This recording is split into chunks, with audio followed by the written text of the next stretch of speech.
إن الحمد لله نحمده تعالى ونستغفره ونستهديه ونعوذ بالله من شرور أنفسنا ومن سيئات أعمالنا. من يهده الله فلا مضل له ومن يضلل فلا هادي له، ونشهد أن لا إله إلا الله وحده لا شريك له، ونشهد أن محمدًا عبده ورسوله أرسله الله تعالى بالهدى ودين الحق ليظهره على الدين كله ولو كره الكافرون. نحمده تعالى على نعمائه لا نحصي ثناء عليه، وكما أثنى على نفسه أو أثنى عليه رسوله عليه الصلاة والسلام. نشكره ولا نكفره، نؤمن به ونتوكل عليه، هو مولانا وعلى الله فليتوكل المؤمنون. ثم أما بعد، أحبتي في الله،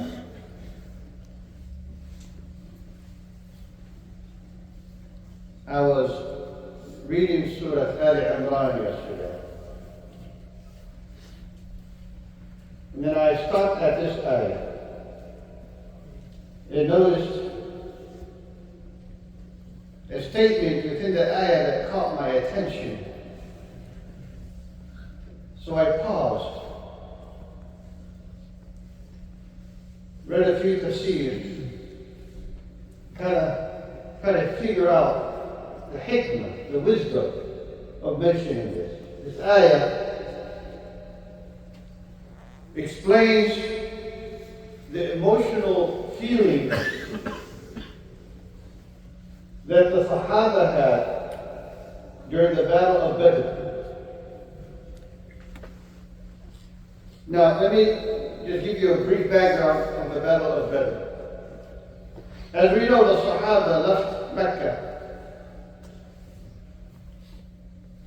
and they left everything of their belongings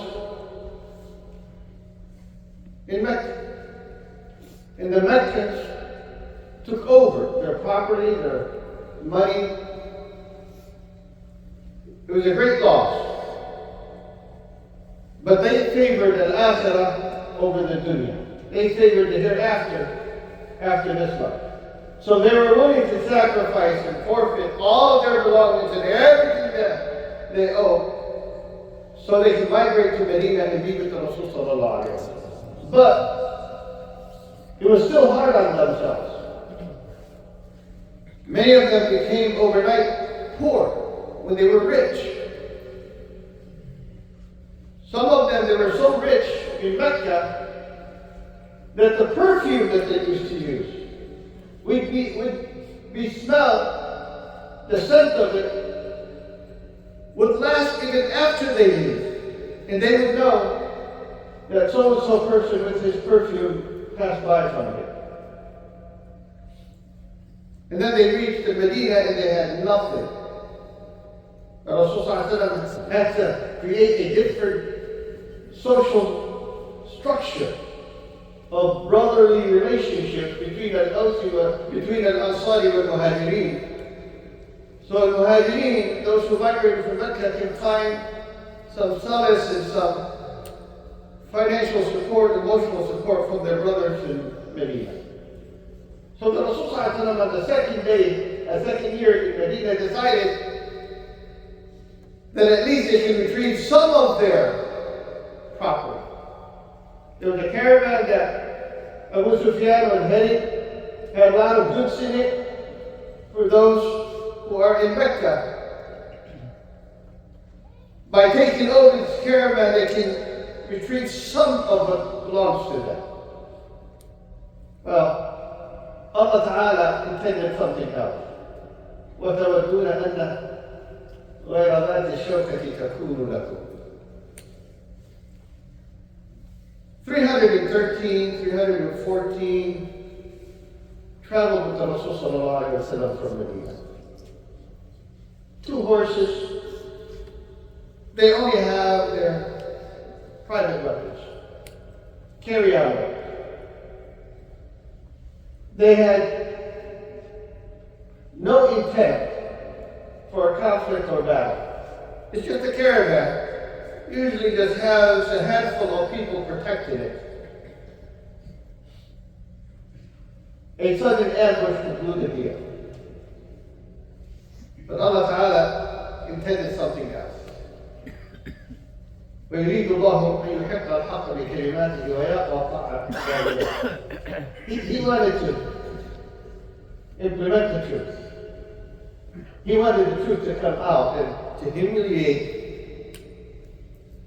those who are at fault in the Khutba. But that's not what caught my attention. That's just a little brief of the story. What caught my attention is, as the battle was imminent, there's no escape from it. Abu Sufyan, as smart as he was, alerted the people of Quraysh that Muhammad and his people are coming to take over your property, your caravan, your goods. Over 950 of them, fully equipped and armed, marched from Mecca to face Rasul Sallallahu and the Sahaba with him. Fully equipped. They were so confident of themselves that they spent the night singing and dancing. While the Sahaba were in fear, terrified, horrified. ثم أنزل عليكم من بعد الهم أمنة. They were so concerned and worried, and they didn't want to fight. They were terrified. And this is the ayah I wanted to talk about. That night, especially since they showed their sincerity in their will to be with the Rasul when he was telling the people, Ashiru alayya ayyuhan nas, tell me what to do, O people, and the Sahaba echoed with no doubts and reservations, if you are to march into the ocean, we will march with you. We will not let you go by yourself and repeat the act of the people of Israel with Musa when they told him, go in your Lord and fight, we will be here waiting. No, we will fight your fight. We will march your march. We will be with you. When he heard this, he knew at that moment victory is theirs. But there was so much concern in him that the fear, بلغت القلوب الحناجر, like it happened during the Battle of Trench. But Allah Ta'ala here said, then he brought down, after all that concern, calmness, that they fell asleep. I want you to imagine this. You have a test tomorrow, you can't sleep. You have an important interview tomorrow, you can't sleep. You have a sick child, you can't sleep. You have a travel, you can't sleep. Heck, if there's a movie tomorrow you're waiting for, you can't sleep.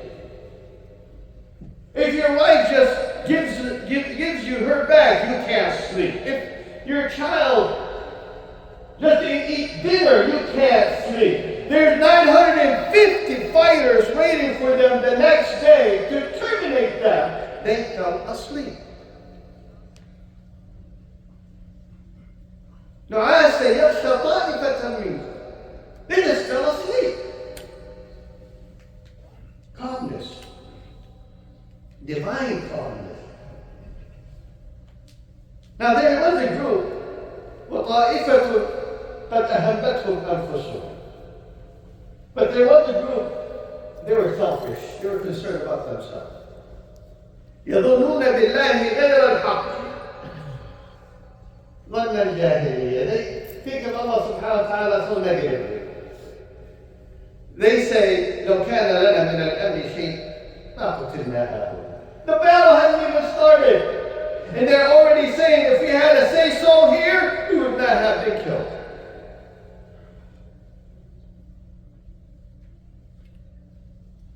We live in a world today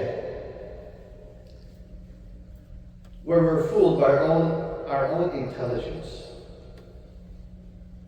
We think that the world is based on calculation that humans create and understand.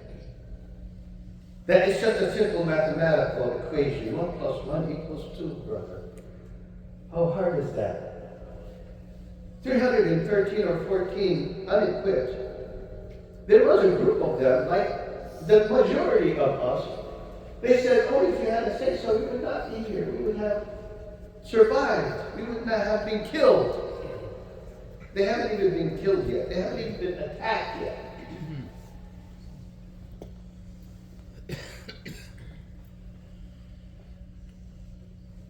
It's astonishing what we witness time and time again in our lives.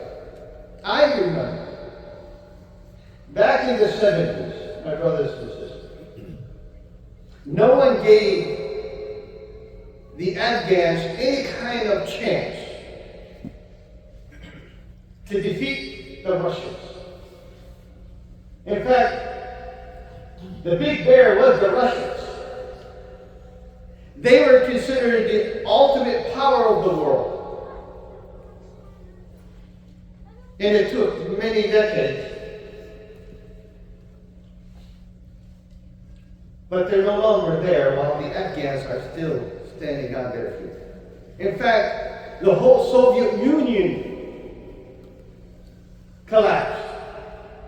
The USSR no longer exists. But the Mujahideen, who were barely having any shoes to wear, barely able to read, still stand today.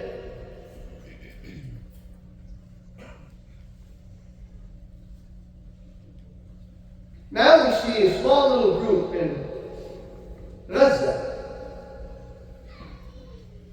No one gives them a chance that they can survive. Why would they survive? When the might of the world is standing against them. The seventh strongest military is Israel in the world. Add to it the strongest of them all, the United States with its weaponry. We just found out that Biden was secretly sending weapons there. Even the own Congress did not know. His own party, the Democrats, did not know. Add more to it, the Brits and the France, and add to it even the United Emirates, for all good sake, and some of the other Muslim countries. They're still standing, aren't they? In fact, they're probably sleeping while their enemies can't find the sleepless eye. All they have is fear. All they have is fear. In fact, they're retreating because of the fear. They're crying out for help because of the fear. It is astonishing how Hadith of Rasulullah reminds us that there will always be a group that stands strong.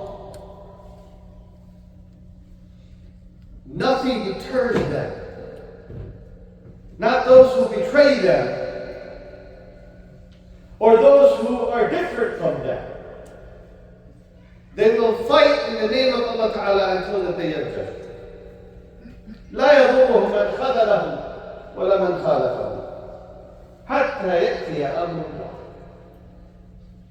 Astonishing that still exists till today.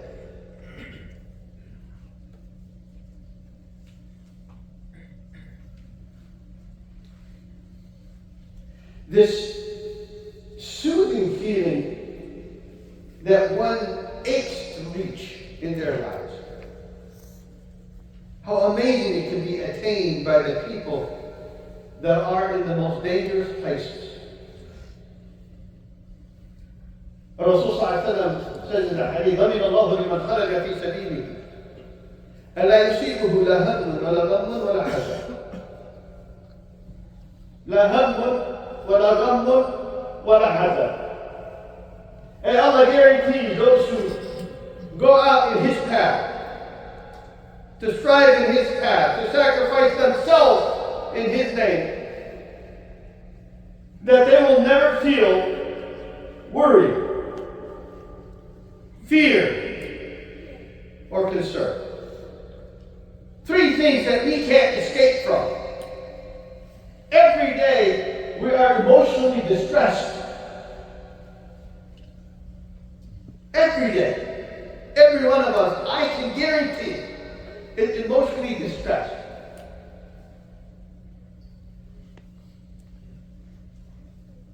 And those who put themselves in harm's way in Allah's name,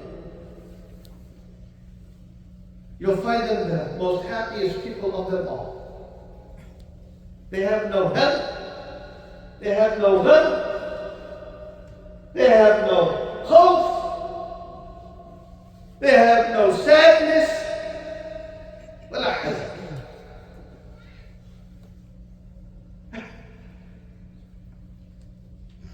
During the preparation for the Battle of Khutba, as the Sahaba were digging the trench, when they were digging the trench, what were they doing? I want you to remember that. What were they doing? They were singing. They were saying, وَاللَّهِ لَوْلَا اللَّهِ مَهْتَدَيْنَا وَلَا تَصَدَّقْنَا وَلَا صَلَّيْنَا فَأَنزِلْ سَكِينَةً عَلَيْنَا وَثَبِّتِ الْأَقْدَامَ إِلَّا قِيلًا نحن الذين بايعوا محمدا على الجهاد ما بقينا أبدا. They were singing. They were enjoying themselves. In what situation were they? They had no food. In fact, they were sucking on the seeds of dates. They had no water. Water had to come out from the fingers of the Rasul. They had a group. Within them they say, in the buyutana awra, our homes are exposed, trying to infiltrate the strength of Iman within the Muslims. They had betrayers and traitors within their own community that went to the Jewish tribe, trying to hijack the outcome. In the midst of all of that, Rasul hates his act, hates the rock, and the light shines out, and he said, Allahu Akbar. Futihat Kisra. He hits again. He said, Allahu Akbar. Futihat al-Rum. He hits again. He said, Allahu Akbar. He's promising those who are in the midst of the most unfortunate situation you can think of, the most fearful moment in their lives, he's telling them, we will conquer Caesar, we will conquer Rome, and we will be given the keys of the gates of Sana'a. Now those who had weakness in their faith and their Iman, they said, Mohammad is promising us this and this and that, and we are where we are. How many of you are from this group or that group? Ask yourself. Real question. How many of you are so fearful that all you think about is the moment we will be eradicated? And how foolish people fight for their rights to survive. How foolish people fight for their freedom or die because of it. And how many of us that are few that just reads the history and continues to absorb it today? Ask yourself that question. أقول ما تسمعوا أستغفر الله وأستغفره إنه غفور.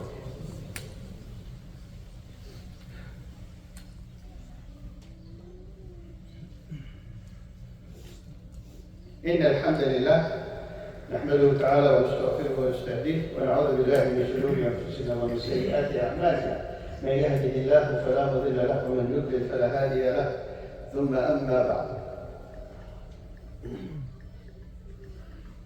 I truly hope that every one of us will have an opportunity to read a seerah, the life of the Rasul. He was ordered to read the stories of the prophets before him. And definitely we need to read the story of the Rasul,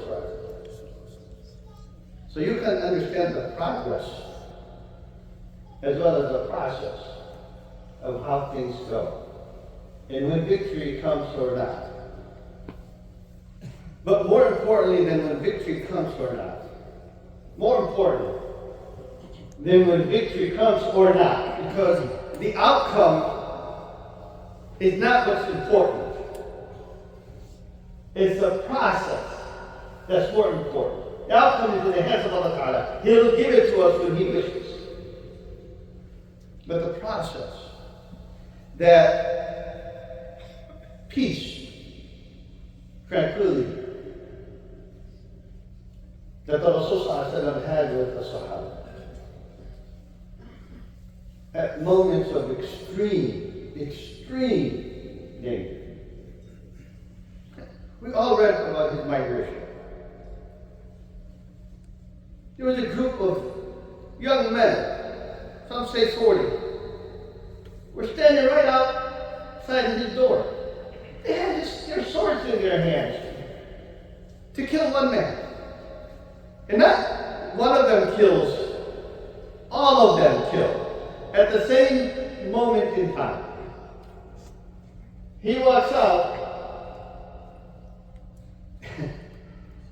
and allows us to comically read that he even put dirt on their heads and walks with such calmness and ease and peace. Can you just imagine, okay, you have 40 people sitting outside. It's not like he took a few dirt and he did like this and they all landed on his head. No, he took each one of them and put some on their heads and they couldn't even wake up for it. They rallied the world to pursue the Rasul ﷺ as he migrated to Medina. They even got as close as the opening of the cave that he was in. And he mentions a statement to last forever. When he comforted Abu Bakr, "Ma bal ithnaini Allahu thalithuhuma." What do you think of two Allah is their third? Complete peace. Complete peace. Even when danger was felt, he was injured in the battle of Uhud. He lost a tooth. A piece of metal got into his cheek. And he felt unconscious. He was in a ditch that they prepared for him. And out of nowhere, a woman was there to protect him.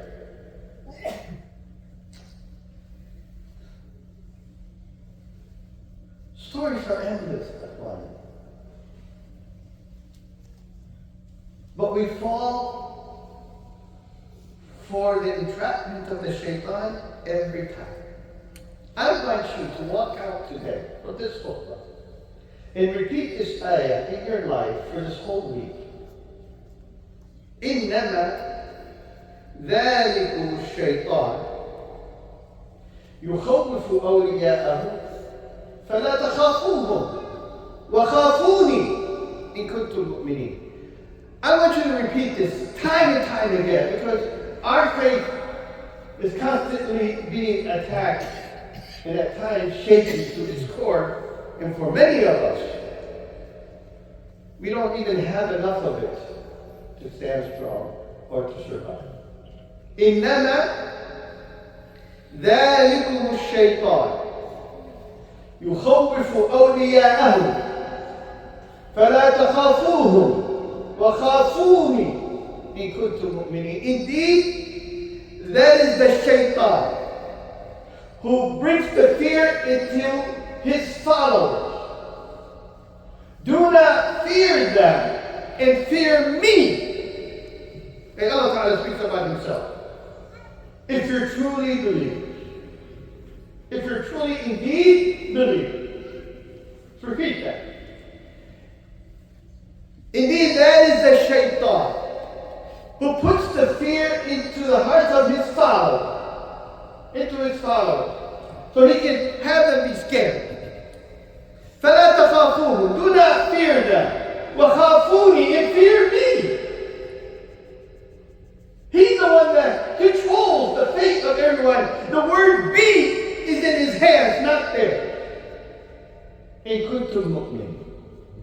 truly are believers.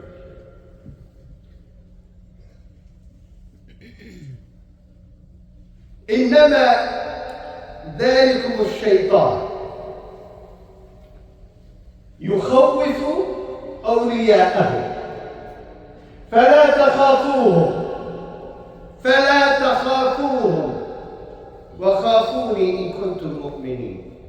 اللهم لا تدع لنا ذنبا إلا غفرته ولا هما إلا فرجته ولا دينا إلا قضيته ولا حاجة من حوائج الدنيا والآخرة هي لك رضا ولا لا فيها صلاحا إلا عنتنا على قضائها فيسرتها برحمتك يا أرحم الراحمين. اللهم انصر الإسلام والمسلمين. اللهم ثبتنا على الإيمان واليقين يا رب العالمين. اللهم ارزقنا الثبات في القول والعمل يا أكرم الأكرمين. اللهم ارزقنا الثبات في القول والعمل يا أكرم الأكرمين. اللهم لا تسلط علينا بذنوبنا من لا يخافك فينا ولا يرحمنا. اللهم لا تسلط علينا بذنوبنا من لا يخافك فينا ولا يرحمنا. اللهم عليك بخونة العرب يا أكرم الأكرمين وخونة الذين يدعون الإسلام يا قوي يا عزيز. أحبتي في الله، إن الله تعالى يقول إن الله وملائكته يصلون على النبي يا أيها الذين آمنوا صلوا عليه وسلموا تسليما. ثم اعلموا أن الله تعالى يقول إن الله يأمر بالعدل والإحسان وإيتاء ذي القربى وينهى عن الفحشاء والمنكر والبغي يعظكم لعلكم تذكرون فاذكروا الله العظيم الجليل يذكركم واشكروه على نعمه يزدكم ولذكر الله أكبر والله أعلم. Before we pray, our sister Anjum, our very dear sister Anjum, her nephew and his wife got into a car accident. They're in critical situation right now. So please, in your sujood, make dua for them. أسأل الله تعالى أن يشافيهم ويعافيهم. اللهم شافيهم وعافيهم. اللهم شافيهم وعافيهم. اللهم أخرجهم مما هم فيه يا رحيم ويا غفور. So please make dua for them in your prayer. Also, one of our brothers, there's an app called Adhan Plus. Adhan Plus. He added our masjid into this app. So if you download the app, you will find Islamic Center of Tacoma in this app. All the prayer times will be there, inshallah, and this is very important for Ramadan. It will always be updated, so you don't need to carry the paper. We can save some money from the printing and that kind of thing. And sometimes we lose it in the WhatsApp group. This one will be on your phone. You can know the times of prayers and times of Taraweeh and all that in our masjid, inshallah. It's called Adhan Plus. It's on the Apple Store as well as the Google Play.